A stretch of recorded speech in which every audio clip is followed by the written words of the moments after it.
Muy buenos días, muy buenas tardes, muy buenas noches. Te habla el pastor Carlos Betancourt de la iglesia Brainer Baptist Church. Estamos contentos de que hayas sintonizado nuestro canal, pero queremos recomendarte a que busques una iglesia donde puedas crecer tú y tu familia en una forma saludable. Bendiciones. Hasta pronto. Porque en este periodo, ¿sabes? En este periodo, entre la iglesia comienza y la iglesia se termina, Dios lo que quiere es hombres y mujeres satisfechos en Dios. Repite conmigo. Hombres y mujeres satisfechos en Dios. Satisfechos en Dios. Porque solo cuando estés satisfecho de Dios, Dios va a poder usar tu vida. Satisfechos en Dios, Dios utilizará mejor tu vida. Repite conmigo. Satisfechos en Dios, Dios utilizará mejor mi vida. Tristemente, mira, la gente viene a la iglesia, pero no está satisfecha en Dios. Su deseo no es Dios. Porque sales de esta puerta y nuestros deseos, nuestras pasiones se vuelcan a las cosas triviales de este mundo. Y ese es el impedimento que nosotros podemos poner en medio. Por eso es que queremos que Dios nos use, pero ¿cómo Dios nos va a usar si estamos más apasionados de las cosas del mundo que de las cosas de Dios? ¿Cómo puede usar a un hombre o una mujer que está más satisfecho en trabajar? Y no está mal trabajar, pero mi deseo, mi pasión es más trabajar que mirar el reino de Dios y su justicia y decir: Señor, ¿cómo yo puedo ser parte de tu reino?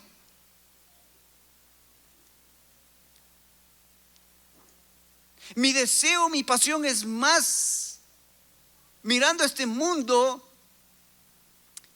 Cuando yo estoy gastando más tiempo en el celular, en el internet, en películas, en novelas, esa es mi pasión. ¿Cómo Dios puede usar una persona que está embuida en las cosas de este mundo y descuida conocer a Dios, conocer los planes de Dios, los propósitos de Dios, el plan de Dios?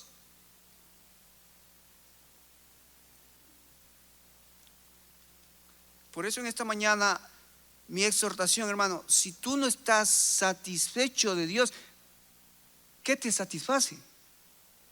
¿Qué nos satisface? Por eso quiero ir a Romanos capítulo 6, porque Pablo es interesante. Pablo en Romanos capítulo 6 nos va a ayudar a entender. Primero, mira, es que tú no puedes vivir la vida cristiana sin primero entender. No se puede vivir, no se puede agradar a Dios si no le entiendo a Dios primero qué quiere de mí. Este capítulo es maravilloso para que podamos en esta mañana venir a la cena del Señor. Y este capítulo habla de la razón por la que nosotros deberíamos apasionarnos, desear conocer a Dios cada vez más y mejor. Porque Pablo aquí va a explicar en este proceso de el comienzo de la iglesia y el fin de la iglesia, ha pasado algo maravilloso ya en tu vida, en mi vida, que deberíamos nosotros disfrutarlo, que deberíamos nosotros gozarlo, que deberíamos nosotros victoriarlo, porque es una realidad, es una verdad que se encuentra en la Biblia, revelada por Dios, para que tú y yo podamos permanecer fieles al Señor hasta que Él venga. Fíjate en el capítulo 5. En el capítulo 5, Pablo termina este capítulo 5 en el versículo 20. Mira cómo termina Pablo. Dice, pero la ley se introdujo para que el pecado abundase. Mas cuando el pecado abundó, sobreabundó la gracia. Algunas personas, cuando escuchan esta frase, donde el pecado abundó, sobreabundó la gracia, entonces la pregunta que se hace la gente es, entonces, ¿por qué nos preocupamos del pecado? Si mientras más pecado, más gracia. ¿Será eso lo que Pablo está diciendo? Que mientras más pecado tengamos los hijos de Dios, no estoy hablando de los impíos, estoy hablando de los hijos de Dios, mientras más vamos a recibir más gracia de Dios. ¿Será que eso Pablo está diciendo? ¿Cómo sabemos? Porque Pablo lo explica en el capítulo 6. Fíjate lo que dice el versículo 1. Pablo dice, ¿qué pues diremos? ¿Perseveraremos en el pecado para que la gracia abunde? Pablo está diciendo, a ver, o sea, no estamos tratando de decir a los hermanos, hey, Dios nos hizo libres, vamos a vivir en esa libertad para seguir pecando. ¿Será eso lo que Pablo está diciendo? Hey, Dios te hizo libre, sigue pecando. ¿Será eso? No, miren lo que dice Pablo en el versículo 2, dice, en ninguna manera. En ninguna manera. ¿Cómo puede ser que tú, como hijo de Dios, que entiendes el sacrificio de Jesucristo en la cruz, cómo puedes tú pensar que vas a estar libre para seguir ofendiendo a Dios, quebrantando la ley de Dios? Suena eso tonto, suena eso inverosímil, suena eso como no estás entendiendo el mensaje de Pablo. No es que mientras más peque, más gracia. No. Pablo dice, ¿qué pues diremos? Perseveraremos en el pecado para que la gracia abunde. En ninguna manera. Pablo dice, en ninguna manera, bajo ningún concepto. Ni se te cruce eso en la mente, que mientras más pecado, más gracia. No. Eso es pisotear la sangre de Cristo. Eso es pisotear la obra de Cristo. Eso es no entender lo que Cristo hizo en la cruz por ti. No, eso no entender el valor, lo que le costó a Jesucristo. Entonces, ¿qué es lo que Pablo dice a la iglesia? Escucha, hoy necesitamos esto entender. ¿Qué dice Pablo a la iglesia? Mira lo que dice Pablo. Para que no tengas ese pensamiento que, como estoy libre, mientras más peco, más gracia. No, Pablo dice así, mira. Porque los que hemos muerto al pecado, ¿cómo viviremos en él? ¿Qué está diciendo Pablo? La primera cosa, Pablo está diciendo, tienes que saber que tú ya has muerto. Que tú has muerto. ¿A qué? ¿A qué? Al pecado. Ahora, ¿cuándo sucedió esa muerte? Ahora, mira, en la Biblia hay por lo menos 4 sentidos de la muerte para que tú entiendas y te armes de valor y podamos venir a la cena del Señor reconociendo este valor de su muerte, de la muerte de Jesús. ¿Cuál es el sentido primario de la muerte que habla Pablo aquí? El primer sentido es legal. O sea, tú y yo estamos frente a un juez justo. Dios es un juez justo. Dios no puede pasar por alto ningún pecado. Tu pecado y mi pecado, dice, por cuanto todos pecamos, estamos separados de la gloria de Dios. Así que, como somos pecadores, estamos separados de Dios. Legalmente, Dios tiene que emitir un juicio. Por cuanto todos pecaron, ¿están qué? Separados, muertos. La palabra separado es muerto de la gloria de Dios. Separados de Dios, estábamos muertos, separados de Dios.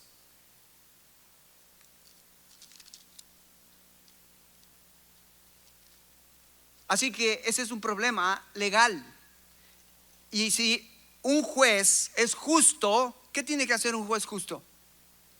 Castigar el pecado, castigar la infracción.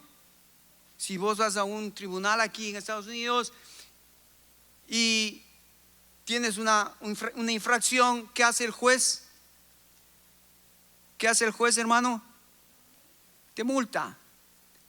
Si no te multara, ¿qué pensarías del juez?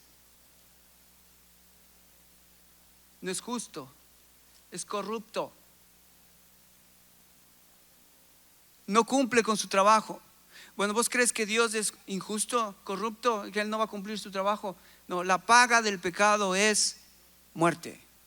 Entonces, legalmente, tú y yo, delante de Dios, tenemos un problema, y ese problema no podemos nosotros arreglarlo. ¿Quién lo arregló? Dios mismo. ¿Y cómo lo arregló Él? Él planificó con su Hijo y dijo, muy bien, para que la gente, el hombre, el ser humano que es pecador, que está separado, pueda acercarse otra vez a Él, Él y el Hijo y el Espíritu Santo planificaron el Padre enviar al Hijo para que el Hijo tomara todos tus pecados y mis pecados y los pusiera sobre su Hijo, y la justicia de su Hijo viniera a mí. Segunda de Corintios capítulo 5 versículo 21. Me encantaría que abres tu Biblia y busques este texto maravilloso donde ilustra cómo la justicia de Dios se hizo práctica en Cristo Jesús.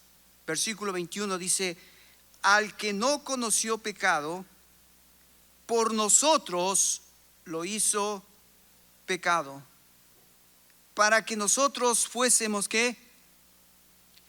Hecho ¿qué hermanos? Justicia de Dios en él. El primer aspecto de Pablo que menciona y que debemos entender, el primer aspecto legal es que Dios solucionó el problema mandando a su Hijo para que nuestro pecado sea cargado en la cruz del Calvario y su justicia sea imputada a mí, sea adherida a mí. Así que ahora Dios ya no me ve Carlos pecador, ahora Dios ve a Jesucristo en Carlos. Eso es gracia. Eso es buena noticia. Eso es el Evangelio. Saber que yo no puedo hacer nada por justificarme delante de Dios, que Dios planificó que en su Hijo pueda yo tener la justicia de su Hijo, porque Él es el único justo, no hay otro justo.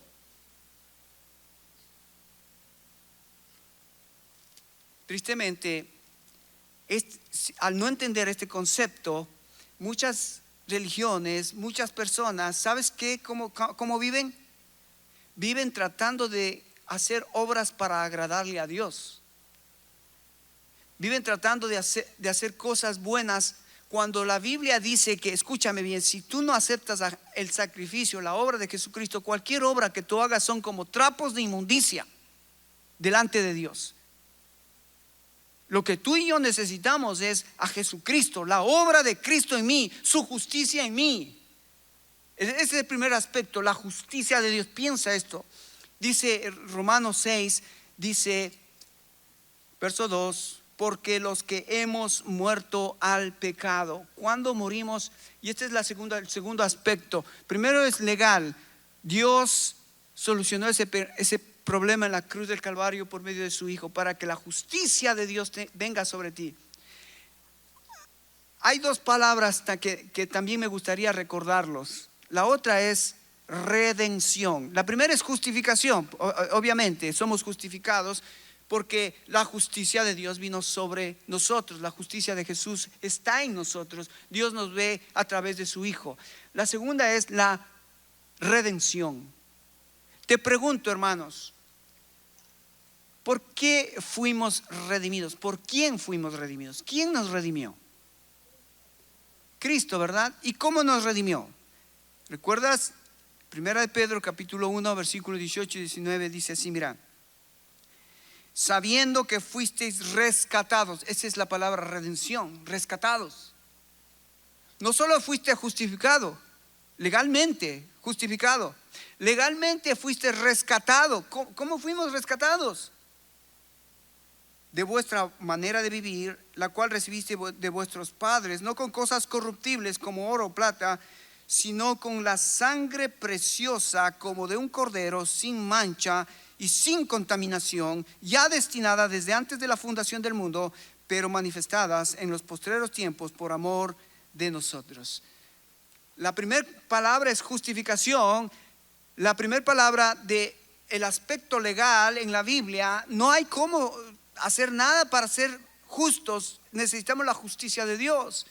No hay cómo que nosotros paguemos por nuestros pecados. Jesucristo pagó con su propia sangre y nos redimió. ¡Wow!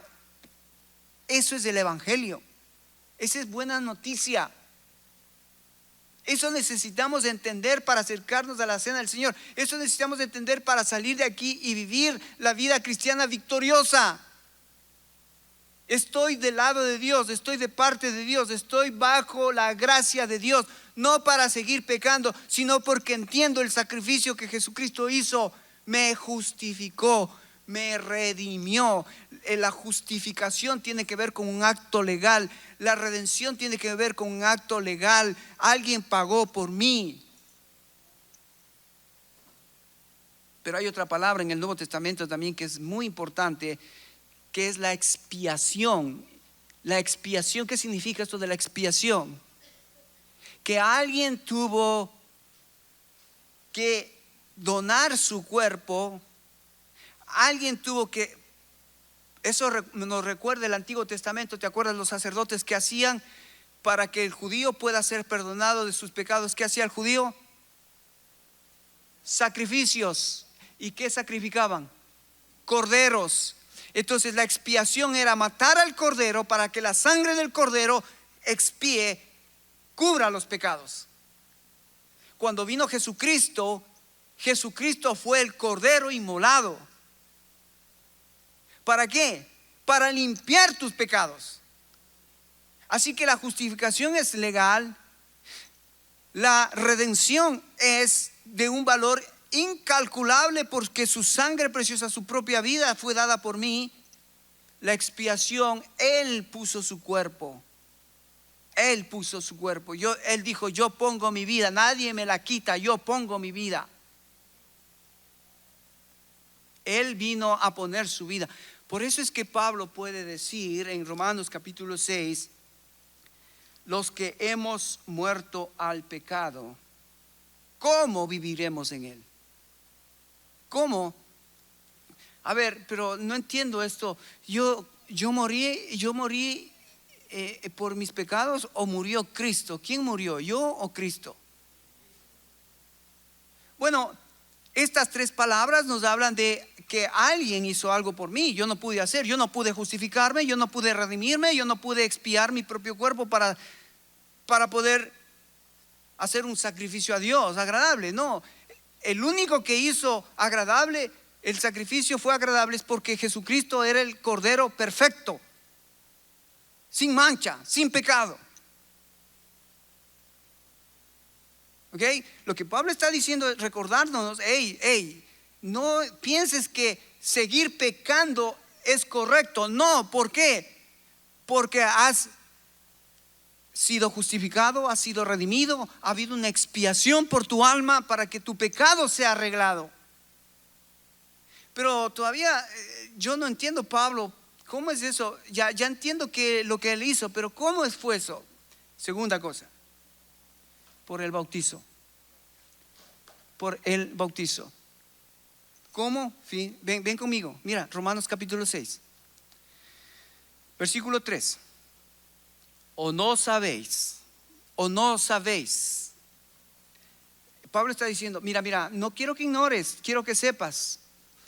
¿Por qué es que ya has muerto al pecado? ¿Por qué?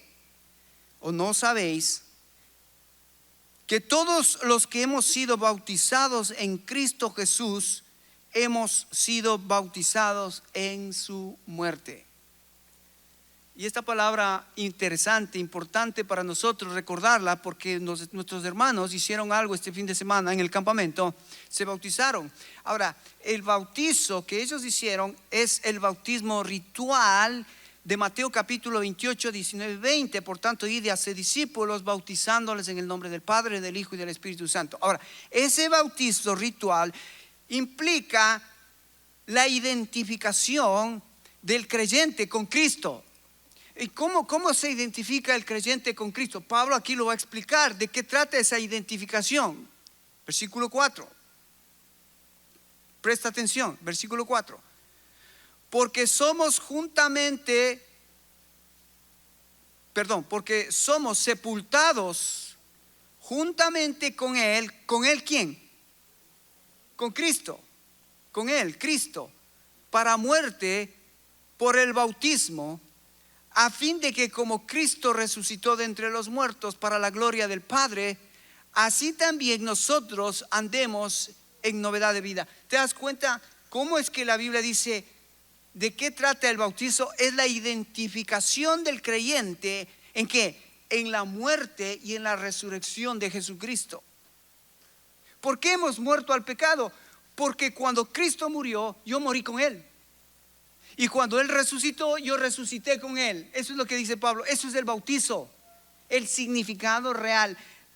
El símbolo del bautizo es eso. La realidad del bautismo es eso. Haber muerto a mis pecados y haber resucitado a novedad de vida, a una nueva vida. Pablo está tratando de explicar a los hermanos de Roma: hermanos, ustedes no es posible que sigan pecando, porque lo que Dios ha hecho por ustedes es para poder ayudarles a que entiendan lo que Él hizo para que ya no sigamos pecando. Y Pablo entonces legalmente nos aclara: legalmente hubo otro que hizo algo por nosotros. El sentido del bautizo es identificarme con lo que Cristo hizo por mí en su muerte, sepultura y resurrección. Pero me gusta el tercer concepto de Pablo que él menciona: ¿por qué es que yo no debo seguir pecando?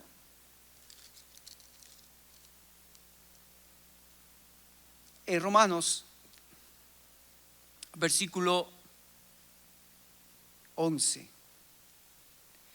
Versículo 11, la segunda parte. Así que, así también vosotros, consideraos, ¿qué dice? Muertos al, ¿qué? Al pecado. Fíjate, Pablo primero dijo que estábamos muertos y nos explica dos razones. Primero, porque legalmente estamos justificados, redimidos. Una expiación por ti, legalmente, bautismalmente. El símbolo del pecado habla de eso, de que nos identificamos en su muerte y resurrección para vida nueva. Pero ahora Pablo dice que debemos considerarnos muertos al pecado, pero vivos para Dios en Cristo Jesús, Señor nuestro. Y aquí menciona y aquí introduce: no solo que estás muerto, no solo que moriste al pecado, pero que estás vivo ahora para agradar a Dios. No para seguir pecando, sino para agradar a Dios. Ahora, dos cosas muy importantes en este concepto de el hecho de que nosotros ahora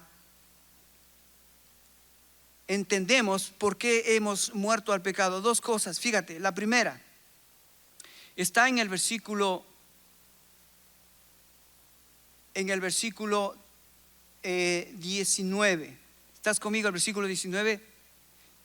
Mira lo que dice: ¿para qué es que debes considerarte muerto al pecado y vivo para Dios? Dice el 19: hablo como humano por vuestra humana debilidad, que así como para iniquidad presentasteis vuestros miembros para servir a la inmundicia y a la iniquidad, así ahora, fíjate, así ahora es el contraste. Lo que antes hacíamos para la iniquidad, así ahora ya no para la iniquidad, sino que dice, así ahora, para santificación, presentad vuestros miembros para servir a la justicia. Entonces Pablo ahora está diciendo, mira, no es que debes seguir pecando para que la gracia abunde, no. Ahora tú tienes que considerarte muerto. Esa es la primera parte. La segunda parte, pero considérate vivo para servir a Dios. ¿Y para qué vas a servir a Dios? Es para que puedas vivir en santidad, en novedad de vida. La santidad sería novedad de vida, nueva vida. Es triste que muchos cuando se les pregunta su testimonio, cuando se les pregunta cuando aceptaste a Cristo, ¿qué pasó? Es como una pregunta media difícil. Es como preguntarles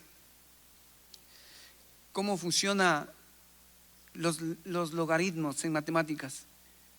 ¿Quién sabe? No sé. Es algo extraño. Pero sabes, cuando un cristiano acepta a Cristo, reconoce su pecado, reconoce que él no puede salvarse, reconoce que hay otro que puede salvar, ¿sabes lo que pasa? Que ese cristiano recibe el Espíritu Santo, y la primera cosa que hace el Espíritu Santo es que santificación de su vida. Fíjate cómo dice ahí el versículo 22, me encanta esto. El versículo 22 dice: mas ahora que habéis sido libertados del pecado y hechos siervos de Dios, tenéis por vuestro fruto ¿qué? La santificación, y como fin la vida eterna. Así que mira, en este proceso de mientras comenzó la iglesia, terminó la iglesia, lo que Dios está haciendo con su iglesia es primero que entiendas el valor de tu salvación que fue hecho en Cristo Jesús. Pero Dios no solo que te salvó para llevarte a la vida eterna, a tener la vida eterna, sino que te salvó para que puedas santificarte en estos días. La santificación es un producto de la salvación, es la consecuencia de mi salvación. Y por eso es que estamos en estos días tan difíciles que no sabemos quién es quién. Fíjate cómo es tan ridículo esto, que en el mundo este dictador Maduro, él dice que es socialista, pero el pueblo es pobre. O sea, ¿cómo es ese concepto de que el socialismo es todo para todos, pero él y su gente son los más ricos y el pueblo es pobre? ¿Cómo es eso? ¿Alguien me puede explicar? O sea, él piensa de una manera pero vive de otra manera. Lo mismo sucede en Cuba. En Cuba, Fidel Castro y su familia son los ricos, el resto son los pobres. Lo mismo sucede en Nicaragua. El dictador de Nicaragua, él y su familia y su séquito son ricos y los demás pobres.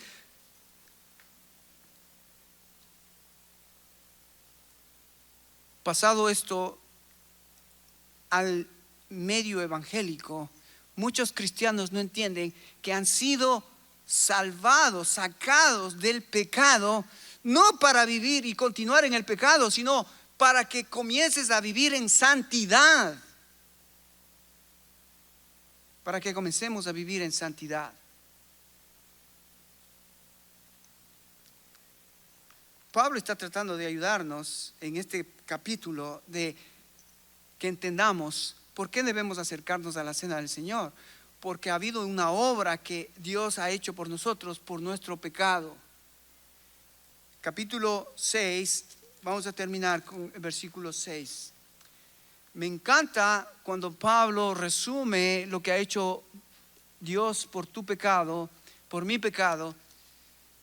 Y dice de esta manera, mira, 6:6 dice: sabiendo esto, que vuestro viejo hombre fue crucificado juntamente con él, para que el cuerpo del pecado sea ¿qué? ¿Sea qué? Sea destruido, a fin de que no sirvamos más al pecado. Hermanos, no sé si tú te das cuenta que claro que Pablo es tratando de ayudarnos. No es que debemos seguir pecando para que la gracia abunde. Al contrario, debo profundizar cada vez más el sacrificio de Jesucristo que hizo para que mi alma se someta al Espíritu y mi alma deje de deleitarse en el pecado y comience a deleitarse en Dios. Eso es lo que es el proceso de la santificación. Deleitarme, desear, anhelar de Dios más que mis deleites.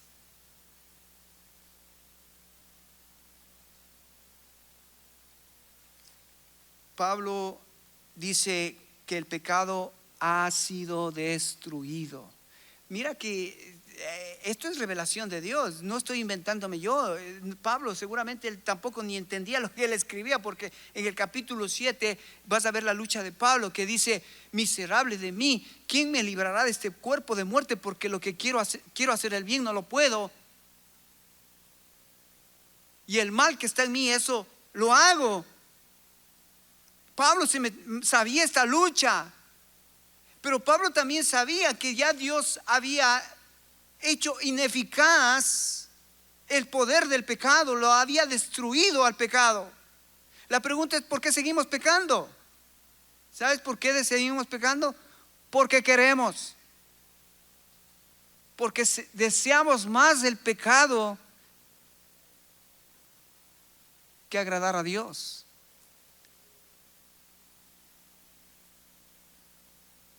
Pablo dice que el pecado ha sido destruido. Ahora, si tú eso no lo pones en tu mente y no lo procesas, vos vas a salir de aquí y vas a seguir pecando. Yo también, si yo no lo proceso. Pero cuando yo lo proceso y me doy cuenta, wow, Dios a través de su Hijo Jesucristo en la muerte, en la cruz del Calvario, que me justificó, que me redimió, que expió mi pecado y que Él me ha dado la oportunidad de santificarme. Eso me va a ayudar en mi proceso de crecimiento espiritual, de mi madurez espiritual, hasta que Él venga. ¿Lo crees? ¿Lo crees, hermano? Bueno, hermanos, mira, porque estamos ahora en este mundo donde hoy te veo, mañana yo no sé dónde vas a estar. Hoy estás aquí con nosotros, mañana yo no sé qué vas a decidir, dónde tus pasiones te van a llevar. Si tú no estás controlado por el Espíritu Santo de Dios, para que el Espíritu Santo te guíe a tomar las decisiones correctas que agradan a Dios, no vas a estar aquí. Vas a ser desviado del camino, vas a ser arrastrado hacia la corriente de este mundo.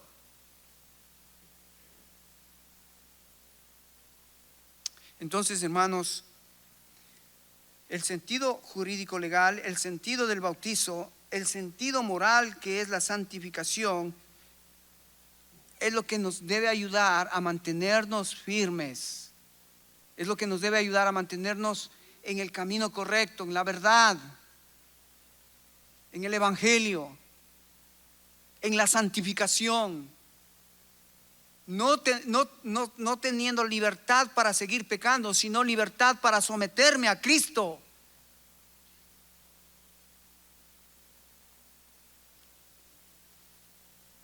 Somos llamados a resistir el dominio del pecado, de modo que no obedezcáis a los deseos del yo, del viejo hombre. Tengamos presentes que las consecuencias que aparecerán cuando dichos deseos permanezcan, si es que el pecado sigue reinando y no nos oponemos para su muerte total. Y esto va a ser una lucha de aquí hasta que el Señor venga. Debemos oponernos a esos deseos pecaminosos, porque tenemos ya el poder de Dios, el Espíritu Santo de Dios, la naturaleza nueva de Dios. Y Dios nos dice que Él lo ha hecho ineficaz. Aunque está el pecado, está todavía la naturaleza pecaminosa, pero está hecho ineficaz. Hay muchas personas que luchan con drogadicción, muchas personas que luchan con hábitos pecaminosos, hay muchas personas que luchan con lujuria, hay muchas personas que luchan con temas sexuales, y es tan fuerte el deseo de esos pecados que esos pecados los atan, los esclavizan. Por eso es bueno conocer la buena noticia, la verdad. ¿Cuál es la verdad? Cristo es el único que puede hacerte libre. Cristo es el único que puede traer poder para salir, romper todas esas cadenas.